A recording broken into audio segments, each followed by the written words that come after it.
Doc, A big chunk of that decongesting could come in the form of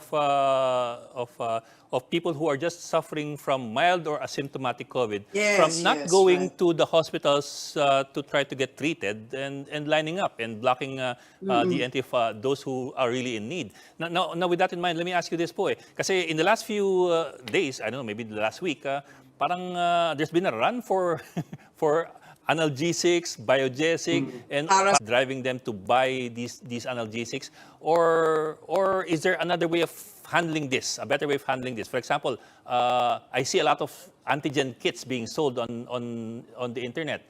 Would that be an alternative versus going to laboratories which are more expensive? And you should understand with that, with the present news all over, I think the community has quite this anxious of what's going to happen. Yes, sir.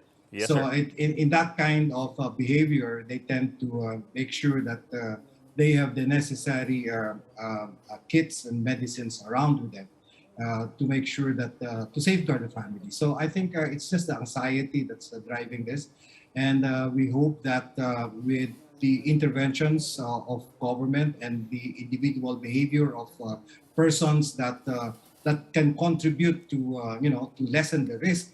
I guess we can slow down the transmission. We hope so. That's our goal. We hope for the best and just prepare for the worst. Usec, talking idagdag ko lang about doon sa tanong na yan, sorry, interventions, just a quick, idagdag ko lang doon, only because it's related there, because kanina binalita rin namin sa big story yan. To the point that people are saying not only that there's a rush, that they perceive a shortage. DOH was trying to qualify it and saying it's not necessarily a shortage. What's actually happening on the supply side of paracetamol, for example? Well, paracetamol is it's being produced here in locally, and we also have suppliers coming from abroad. But I don't think that there is going to be a short supply of these analgesics because it's being locally produced here in the Philippines. talking about interventions nga, Usec, meron bang tulong na magagawa yung the fact that there's now molnupiravir, which is a treatment? Are we prepared in case, those are needed, aside from the usual remdesivir that we administer to those who are already, in severe levels? Does the government have enough of this already on hand, just in case the situation turns for worse? Okay, Lucia, the 2022 is really far better off than 2021 or 2020 because of the antivirals that came around, and these were actually going to be distributed in the early part of 2022, although molnupiravir started to be distributed in the last quarter of last year. And these antivirals are actually a breakthrough because these are oral medications. You can take it if you have mild asymptomatic or moderate, moderate case. You can be at home, and these antivirals can actually reduce the number of severe cases that we have, and also the hospitalizations.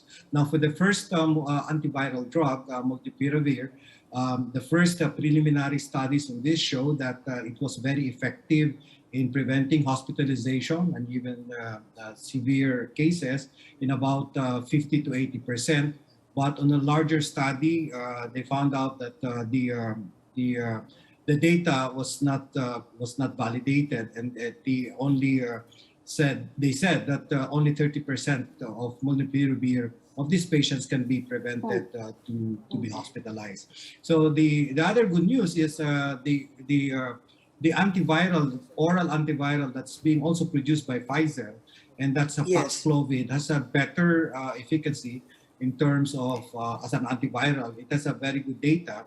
It prevents roughly about 80% of the persons who have mild and asymptomatic disease to be hospitalized or to have severe. So we're having stocks of molnupiravir right now because that has been distributed last year, and you can actually take this. It's an antiviral pill. It will work in about 30 to 40% that you will be